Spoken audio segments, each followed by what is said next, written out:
ก็คือทางอันปาวอนน่ะเราอยากได้รูปเอื้อยละเราว่าสิเอามารดน้ำสงกรานต์เรานะแล้วเป็นจังได๋เอื้อยสิให้เฮาไปอัดให้อยู่บ่สิอนุญาตอยู่บ่ให้รดน้ำรูปนะ ข่อยสิบ่ฮู้แดงอยู่ทางผีบ่ข่อยคันว่าอยากได้ก็ให้แล้วหันแต่ว่าเอื้อยบ่ต้องการเบิดเอื้อยบ่ต้องการของจักซั่นดอกเอื้อยมีแต่ว่าให้เขาเจ้ารักษาเฮือนที่ว่าเฮาปลูกให้เขาเจ้าดีๆแล้วก็เป็นคนดีแล้วก็ผู้บุญคุณแต่ว่าบ่แม่นแต่บุญคุณเอื้อยบุญคุณยูทูบเบอร์ที่ว่าเขาไปถ่ายเขาเจ้าหันนะหันแต่ว่าคันเขาเจ้าอยากเฮ็ดก็เอาให้เขาเจ้าโลดหันแต่ว่าบ่เฮ็ดเอื้อยก็ฮักแพงเขาเจ้าอยู่แล้วหันแต่ว่าคันเขาเจ้าแบบแฮปปี้ที่เขาเจ้าเฮ็ดก็เฮ็ดโลดเลยคันชั้นล่ะถือว่าเอื้อยอนุญาตเนาะก็มีแต่ว่าคันเฮาได้เข้าเมืองแล้วสิรูปเอื้อยไปอัดเฮาสิหาเอาดอกเฮาสิหาเอาตาม Facebook ก็ได้เอาตัวงามๆนี่เด้อโอเคเอ้ยโอเคเดี๋ยวไปพักผ่อนบัดนี้อยู่ดีมีแฮงเด้อเดินทางปลอดภัยโอเคโดยบ๊ายบายโอเคโอเคเอาพี่น้องฝากติดตามเบาโอลิแน่เด้อพี่น้องเบิดสุปูสุคนสบายดีพี่น้องสบายดีเด้อพี่น้องเนาะมื้อนี้ก็อยู่ที่เฮือนของเบาโอลิเองลูกขายเครื่องพี่น้องเนาะขายเครื่องแล้วบ่มีในเฮ็ดแน่ก็เลยมื้อนี้นะได้แชทหาทางผู้หลักผู้ใหญ่คือทางจุลี่นี่แหละก็เลยสิให้เพิ่นนะเอาคลิปให้แน่จักคลิปนึงว่าซั่นจ้ะเพราะว่าอันบางท่านก็ว่าซื้ออยู่ซื้อกินแล้วก็ซื้อน้ำมันให้สร้างนี่อยากหลายโพดนะบางท่านเนาะเพิ่นบ่เคยเห็นว่าซั่นจ้ะทาง FC บ่เคยเห็นแล้วก็ทีมงานไปกินน้ำพร้อมนะที่จริงนะเฮาได้ปรึกษาผู้ใหญ่แล้วก็ผู้ใหญ่นะเพิ่นฮักแพงจุมเฮาแล้วก็เพิ่นก็เลยแปลว่าให้ไปกินน้ำกันหันไปดูแลงานเนาะไปซุมื้อไปเฝ้าซุมื้อดูแลงานล่ะบ่อยากให้ FC เนี่ยสิดราม่าเรื่องนี้เนาะปานใดเนาะบ่ให้ดราม่าเลยเด้อพี่น้อง FC เนาะแล้วก็สิคุยเรื่องปลาแก้วพร้อมคุยเรื่องน้องแต่แน่น้องกระตุกกระติกแน่หลายๆเรื่องเฮาแชทให้สิให้ผู้ใหญ่ FC ผู้เพิ่นใจบุญอีหลีได้พี่น้องเอ้ยเนาะมีแม่กงวลีกับจุลี่นี่แต่ว่าแม่กงวลีเบาลิบ่ได้โทรหาเพิ่นว่าเพิ่นน่าจะรับบ่จักพี่น้องเนาะเอาโอเคพี่น้องตอนนี้ก็เป็นเวลา 8:00 น 8:00 นแลง 8:00 นกลางคืนเนาะไปพี่น้องเดี๋ยวเฮาสิติดต่อหาจุลี่กันเลยพี่น้องเอ้ยเอาพี่น้องเนาะเดี๋ยวเบาลิสิคุยกับผู้ใหญ่เพิ่นก่อนเรื่องนี้ก็บอกเพิ่นแล้วเวลาเฮาสิออกคลิปกับเพิ่นเฮาได้บอกเพิ่นได้อธิบายเพิ่นแล้วสบายดีเด้อเอ้ยสบายดีสบายดีโดยคือเอ้ยอยู่ตรงนี้ขับรถบ่เอ้ยขับรถกำลังสิจอดที่ Starbucks เลยเป็นจังได๋ก็คือเฮาได้ไปสั่งมาเด้อเครื่องอันเทิดปาวอนเฮาสั่งเดี๋ยวเด้อเอื้อยจอดด้วยเอื้อยจอดข้าวนึงจอดค่ำๆโดยโอเคเป็นจังได๋ก็คือเฮาไปสั่งแล้วเพื่อนของนางปาวอนนะเบิด7.9 ล้านเครื่องของมันนะบ่ได้บานประตูได้นะ7.9 ล้านโอเคมันขึ้นนี่มันขึ้นใส่น้ำมันนี่แหละตกใจว่าบแล้วที่ให้เขาทยอยส่งไปจนครบพุ่นนะเพราะว่าเขาสั่งวงกบแน่แล้วก็แห่ทรายแล้วก็ดินบล็อกถือว่าได้เครื่องครบแล้วนี่นะเหลือแต่ประตู7.9 ล้านพอเขาสั่งให้มันแต่โอเคอยู่ตัวหั่นน่ะกันว่าบ่พอก็ยันละล้านละใดนี้เฮาสิซื้อนั่นนี่ไปนั่นนี่ซื้อเพราะปูนมาสั่งสัญญา านเจ้ามันบ่ดีปานใดเอ้ยบ่ฮู้จักปานใด ดีแล้วบ่เออ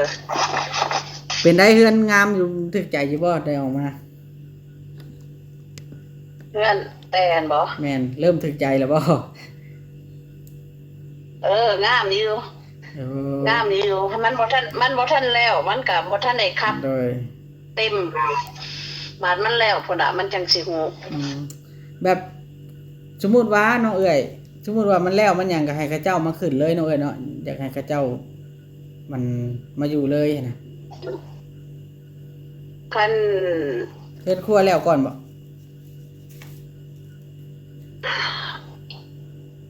เข้าว่าจังได๋ แบบว่าถ้าเฮือนครัวแล้วก่อนบ่จังมาขึ้นเอ้ย บ่เอ่ยว่าเขาหันว่าจังได๋เขาอยากมา แม่น เดี๋ยวนี้บ่หรือว่า เพราะว่า จังได๋ เขาน้องกระติกนะเขาอยากมาเห็นในคลิปบาบอสอยู่เพราะว่าอันมันบ่ได้เข้าโรงเรียนบ่จ๊ะปิดเทอมบ่จ๊ะ สูยินว่ามันปิดเทอม โดยก็ มัน คือ สิมาเฮิงปานใดบาดนี้ ถ้าเฮือนแล้วนี่แม่นให้เพิ่นมาได้เลยเนาะเอ้ยเนาะ เงินใหญ่แล้วคันเงินใหญ่แล้วหั่นน่ะ ทางเฮือนครัวโดนแล้วค่ะว่าให้มันแล้วเบิดก่อนเป็นหยังทางเฮือนครัวหยังบ่โดนดอกเฮือนครัวก็ แม่นคันเงินครัวแล้วก่อนเงินใหญ่แล้วแล้วเงินครัวแล้วก่อนจังมาอยู่ได้ เพราะว่า จังมาเข้าเฮ็ดเล็กๆน้อยๆเข้าเงินแล้วก็มาอยู่ไร เพราะว่ามันบ่มีวังดังไฟบ่มีวังเฮ็ดกินเนาะ แม่นแม่นคันมีแต่เงินตั้งอยู่โคอยู่หั่นน่ะสิเฮ็ดจังได๋ล่ะบาดนี้สิพากันกินข้าวกินน้ำจังได๋ล่ะมีแต่เด็กน้อย โดยก็คือ FC เพิ่นยังบ่ฮู้ว่าเอื้อยสิเฮ็ดห้องครัวห้องนอนให้น้องแต่พร้อมเนาะเอ้ยเนาะ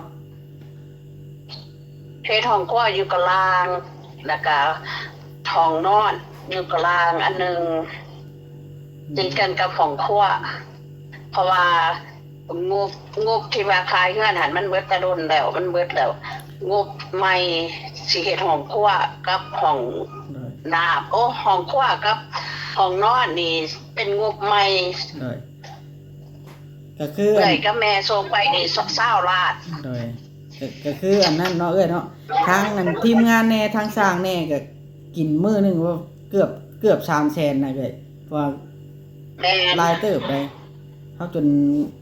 เหงาเฮาก็ได้เฮาก็เกรงใจคือกัน แต่ว่าเฮ็ดจังไดได้แหล้วเนาะเข้าไปเฮ็ดนั่นนี่ซอยกันก็กินน้ำกันนั่นแหล้ว แม่นอันทีมงานก็ไปอยู่หันเบิดมือสร้างเพิ่นก็เฮ็ดอยู่หันเบิดมือเป็นบ่สร้างเพิ่นก็คนถูกข์อยู่แล้วเฮาก็ซอยเพิ่นอยู่แล้วเฮาก็ต้องซื้อให้เพิ่นกิน โดยเพราะว่า FC เฮาก็ซื้อให้ทีมงานกินน้ำเพราะว่าอันทีมงานก็ไปเฮ็ดซอยกันอยู่แล้ว โดยก็คืออันผู้ FC บางท่านเพิ่นว่าเลี้ยงข้าวสร้างพร้อมเติมน้ำมันสร้างพร้อมอะนะเอาเงินผู้ใหญ่มาได้เฮ็ดว่าแบบนี้อยากสิแท้เฮาเอาอนุญาตแล้วเนาะ บ่อ่านเอื้อยกับแม่บอกให้เฮ็ดจังซั่นเอื้อยกับแม่บอกให้ซื้อของกินไปเฮ็ดกินแต่ละมื้อเพราะว่าเงินตัวนี้นี่ก็เงินเอื้อยกับแม่อยู่แล้ว โดยเพราะว่าจักเฮ็ดแนวใดล่ะเนาะเอ้ยเนาะแบบว่าพาสร้างมาเฮ็ดกับมีแต่อ้ายแต่น้องตัวเองและมีแต่คนของตัวเองช่วยเหลืออยู่แล้วเนาะ แม่นสร้างสองสร้างเพิ่นหั่นก็เป็นคนทุกข์อยู่แล้วแม่นบ่ โดย แต่พวกเจ้าก็ไปเฝ้าอยู่หั่นเบิดมื้อไปจับหั่นจับนี่ซอยกันเบิดมื้อเอื้อยกับแม่ก็ได้บอกว่าให้ซื้อของกินสู่กันกินแต่ละมื้อบ่เป็นหยังกับน้ำหั่นก็บ่เป็นหยัง มื้อ บอกแล้วว่า มื้อละ ถ้า 2 บ่ทันได้ปลูก ตุ๊กเลยนะ เพื่อนพุ่น น้ำมื้อ2 ตุ๊กมันร้อนเด้อากาศร้อนแต่ว่า มันร้อน มันก็หม้อแล้วเนาะ มันก็โอเคบ่เป็นหยังได้เอื้อยกับแม่บอกให้เฮ็ดจังซั่นตั้งแต่ทำอีทพุ่นอนุญาตให้เฮ็ดจังซั่นอยู่แล้ว โดย ก็คือ FC เพิ่นก็เป็นห่วงงบของเฮาคือกันหั่นแหละหั่นแต่ว่าบอกบ่ให้เพิ่นเป็นห่วงเพราะว่าพวกเฮาเป็นผู้ออกเงินกับพวกเฮาเป็นผู้อนุญาตให้เฮ็ดโดยก็คืออันมื้อนี้เนาะมื้อนี้น่ะไอ้ก้าวแล้วมาแก้น้ำให้ละหาแล้วน่ะไปล้างถังให้พร้อมนะเฮาเลยให้เราน่ะ125,000เฮาก็ยังคิดอยู่ได้ว่ามันน้อยเกินไปเพราะว่าอันค่าน้ำมันแล้วแน่แล้วก็ค่าแล้วล้างถังให้แน่แก้ไปแก้มาตักผู้เดียวFC ให้เฮาอยู่ว่าให้น้อยแท้เพิ่นว่าเพราะว่าเฮาก็บ่ทันได้ถามซุมเอื้อยเนาะอันเจ้าตาถอกได้เข้าไปเบิ่งน้อยนึงหั่นแต่ว่าคันให้เราแสนสหามื้ออื่นจะเอาไปให้เราอีกในจัก200,000โดยก็คือเฮาสิไปซื้อเอาเสาน้ำเราเลยแผ่นเฮานะหันค่าแล้วแกน้ำหันเอาไปให้ตื่มเราในจัก200,000แล้วเฮาไปซื้อเสาน้ำเราก็จังสหาโดยแล้วเฮาจะมาคุยกันว่ามันเสาเท่าไหร่เนาะแม่นเพราะว่าชนะเฮาจังใส่เราอันนี้หั่นนะโดยเพราะว่านั่นชนะเฮามีหยังเฮาก็ใส่เราอีกประเทศพื้นนี่เฮาต้องได้เอิ้นเราได้เฮาต้องได้เอิ้นเราแบบแก่น้ำมาให้นะจุดเต็มถังนั่นพอแม่นเฮาต้องได้ใช้ถือว่าได้ใช้งบประมาณหลายอีหลีแต่ว่ามันก็งามสมควรอยู่แม่นมันก็งามอยู่แล้วก็ใส่งบหลายเพราะว่าของมันแพงน้ำมันก็แพงของก็แพงเฮาจ่ายค่าน้ำมันให้สร้างเพิ่นมาแต่ละมื้ออีกแล้วก็ให้กินข้าวกินน้ำอีกมันก็หลายแนวแล้วก็ SC ที่ว่าแบบว่า complain ว่าโอ้คือเฮ็ดเฮือนหน่อยแท้คือจังซั่นจังซี่ต้องเข้าใจว่าเงินนี่มันออกจากเอื้อยกับออกจากผู้ใหญ่มีแต่เราออกพอเฮาบ่ได้หยังพอเฮาเฮ็ดซอยซื่อๆแต่ว่าพอเฮาก็เต็มใจเฮ็ดซอยหันแต่ว่าบ่ให้คิดว่าคือบ่ปลุกให้เขาใหญ่กว่านั้นจังซั่นจังซี่เขาได้ซ้ำนี่เขาก็ดีแล้วเพราะว่าเขาได้ของฟรีด้วยก็คืออันนั่นล่ะเฮาว่ามันบ่แคบดอกเอ้ยชาใจเฮาว่าบ่แคบเฮาต่อขึ้นครัวออกแห้งสิคักบัดนี้มันบ่แคบหรอกเล็กน้อย2คนเขานอนอยู่เทิงมี2ห้องนอนอยู่เทิงคันเขามาเขาก็มาซ้ำเขาบ่ได้เข้าซ้ำเขาพักโรงเรียนซื่อๆเขาก็นอนอยู่เทิงคันพ่อแม่มายามกันนอนอยู่เทิงก็บ่เป็นหยังแต่มันอยากนอนอยู่ดงมันก็นอนอยู่ดงมันมี3ห้องมันบ่แคบดอกแต่ถ้าเขาบ่มีเฮือนเขาก็ยังอยู่ได้มีแต่ว่า FC อันนั้นเนาะมีแต่ว่าถ้าเบิ่งตอนแล้วเพราะว่าทั้งเอื้อยกับแม่นี่เพิ่นสิเฮ็ดให้จนเสร็จสมบูรณ์อยู่แล้วเนาะเอื้อยทั้งเทพื้นทั้งอีหยังเนาะแม่นเทพื้นเฮาก็ต้องเทอยู่แล้วเฮ็ดห้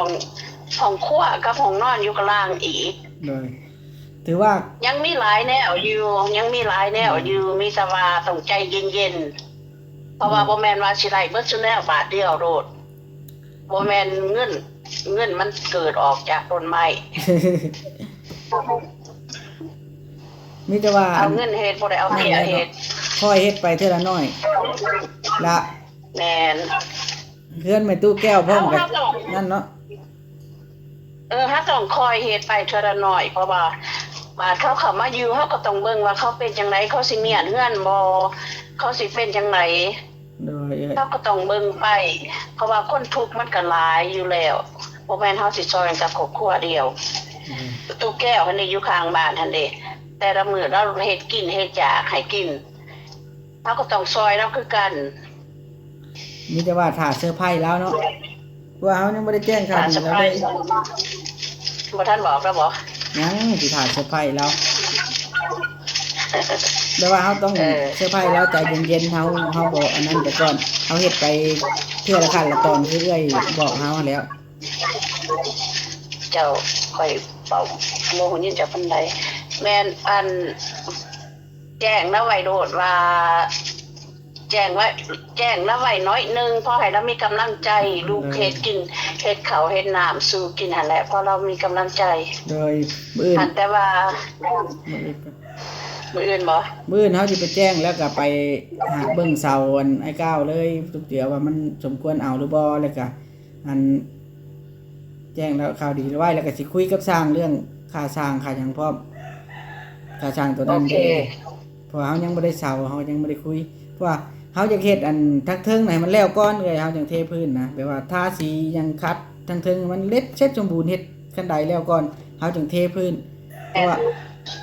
แม่น เฮาย่านแบบว่า แม่นเฮาจัง กี่ฝุ่นตกใส่น่ะ เอ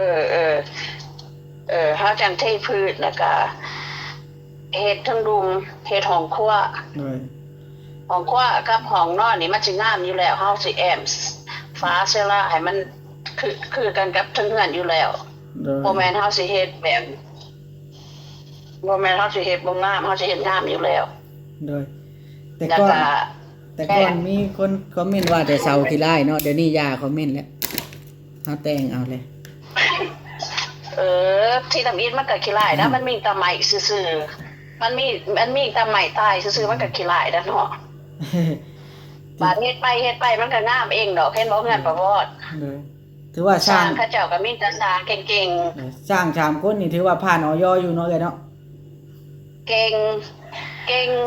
เก่งกว่าสร้างเบิดที่ว่าเอื้อยเคยอันจ้างมา เพราะว่าอันนั้น จ้างคน เนาะเฮ็ดก็ไวได้เอ้ย10ปลายวันหนึงมั้งเดี๋ยวนี้เฮาเฮ็ดน่ะ แม่นเขาเจ้าก็เฮ็ดไว้อีกเขาก็ยังสิมีเวียกให้เขาเจ้าอีกแจ้ง FC ไว้เลยว่าเฮือนโอ๊บปะแก้วแล้วก็สิได้เฮือนใหม่คือกัน เลยก็ถือ อันแต่ ว่า ว่าถ้ารุ่นกันเบิ่งว่าเราสิได้เฮือนจังได ก็ได้มันแน่นมันหนา อันแต่ว่า เนาะ คันอีกแล้ว มันแหน่มันหนาแต่มันสิงามอยู่แล้ว โดยเอ้ยโดย เพราะว่าเฮา3คนแม่เอื้อยกับโอริพากันออกแบบมานี่เลยหลายมื้อแล้ว นี่ก็ออกแบบไปมากเถียงกันบ่เข้าใจกันอีกเนาะ เออ ออกแบบเพื่อนปลาแก้วมานี่หลายมื้อละ เลย ถ้ารุ่นกันเบิ่ง ก็ถือว่ามีแต่ว่าเฮาก็สิติดตามงานนำเรื่อยๆเพราะว่าเฮาไปทุกมื้ออยู่แล้วนะมันก็สิตัวใดบ่งามเฮาก็บ่เฮ็ดตัวใดสิร้ายเฮาก็บ่เอา แม่น แม่นถ้ามากล้ามอยู่แล้ว มันต้องงามอยู่แล้ว แป้นเด้เอ้ยแป้นเฮ็ดตั้งแต่นี่ทาสีบ่ ถ้า โอเค ถ้าสีเพราะว่าคันถ้าบ่ท่าหั่นน่ะ เลย เฮาอยู่ไปโดนน่ะมันสิดำเข้ามันสิเป็นไม้เก่า เลย ถ้าคันเฮาท่าแล้วมันก็สิงามตลอด เลย มันก็สิงามสิเหลือม มีแต่ว่าเฮาคัดตัวใดที่มันบ่เกลี้ยงแล้วเฮาก็คัดออกเนาะ คาดออกแล้วก็ท่า เลย ท่าสี ทาง่ายอยู่ดอกทาแป้น โทษ แม่นเอาแนวอันโรลเอาหั่นน่ะ แนวกิ้งน่ะบ่ เอาแนวกิ่งเอาหั่นน่ะแม่น โดยเฮาซื้อมาอยู่แนวกิ้งก็ได้ เลยคิดว่าเอาแนวกิ่งเอามันสิง่ายกว่า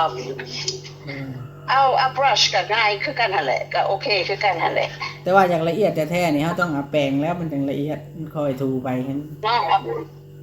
เออ ละเอียดกว่ากัน ตะแปงแม่นแล้วก็แจ้ง FC ให้ FC เบิ่งส่งเบาบอสกับส่งเบาอัน บ่แอน เบาโอลี่เบาแอนแต่ละมือเพราะว่าสิมีอันเซอร์ไพรส์ให้ FC คือกัน โดย เฮาสิเฮ็ดอัน กิจ เฮาก รรม สิเฮ็ดโจกสลัด กิจกรรม จังซั่นจังบ่บ่แม่นโจกสลัดบ่ แม่นแบบทุกฉลาดนะแต่ว่าแบบมีกิจกรรมให้ FC ร่วมสนุกนํกันนะประมาณนี้นะเฮาก็ โอ้ จำ เออ ได้ แม่นแต่สิมีอันรางวัล มีรา ให้ งวัล FC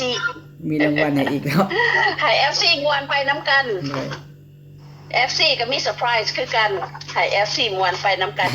ถ้าเบิ่งทิศหน้าของไปฮอดพูน เลยโอเคเอ้ยจังใดก็ขอบใจหลายๆมาออกกล้องให้แบบว่า อธิบายให้เข้าใจหลายๆทางเพราะว่าเฮาก็บ่ได้ทิ่มบ่ป้าอยู่แล้วป้าแก้วเนาะเพราะว่าเราก็เป็นคนดีนะ แม่นถ้าบ่ถิ่มบ่ปลาเราอยู่แล้วเฮาขึ้นไปแล้วปลาแก้วเฮาขึ้นไปตะโดนแล้วอันว่าถ้าเฮ็ดดีต้องได้ดีอยู่แล้ว เลย แล้วก็เรื่องกินเรื่องอยากเรื่องซื้อน้ำซื้อในเรื่องของกินหันบ่ต้องเป็นห่วงซื้อสู่เพิ่นกินโลดเพราะว่ามันร้อนเทิงมันร้อนแล้วก็เฮ็ดเวียกอยู่เบิดมื้อ เลย เฮาก็ต้องเฮ็ดหันเฮ็ดนี่สู่เพิ่นกินอยู่แล้ว เพิ่นก็ทุกข์อยู่แล้วเพิ่นซอยเฮาซอยเพิ่นต่างคนซอยกัน ใครแน่จะได้สร้างเวียงไปเพิ่มเนาะเอ้ยเนาะคันบ่ได้สร้างเวียงไปเพิ่มนี่อยากนักอยู่ได้เพราะว่าสร้างเวียงเราขึ้นสูงไวไหมแน่เรายังหนุ่ม แม่นพอดีเพอร์เฟกต์เลย3สร้างนี่เพอร์เฟกต์เฮ็ดเวียกนํกันก็ดี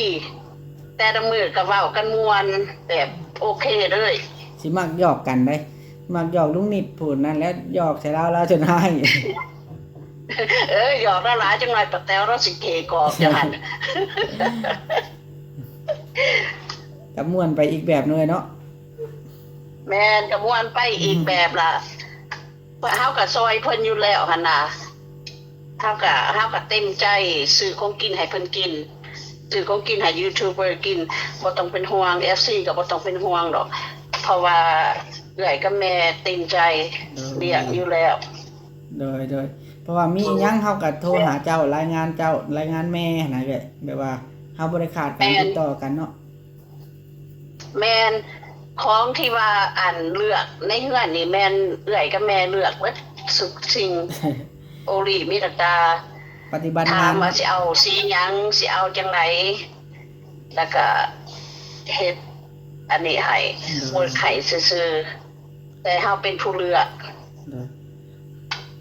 ดีแล้วเฮาว่ามันเพื่อนหลังนี้ต้องออกมางามกว่าเพื่อนประวอนอีกเดี๋ยวแล้วนี่ บ่มีเฮือนตรงไหนสู่เฮือนประวอนได้ดอก แจกแล้วถ้าเบิ่งรถเพราะว่าเรื่องเสากับทั้งหน้ามันเฮาเอาแต่เสางามๆมาตั้งแล้วเด้อันเพื่อนน้องแต่นี่ เสาใหญ่งามโลด ไม่แข็งๆโลด เสางานตัวใดมันก็มีเอกลักษณ์ของมันเอง มันก็งามของมันเอง แล้วก็สีตัวนี้นี่ มันเหมาะสมที่สุดสำหรับ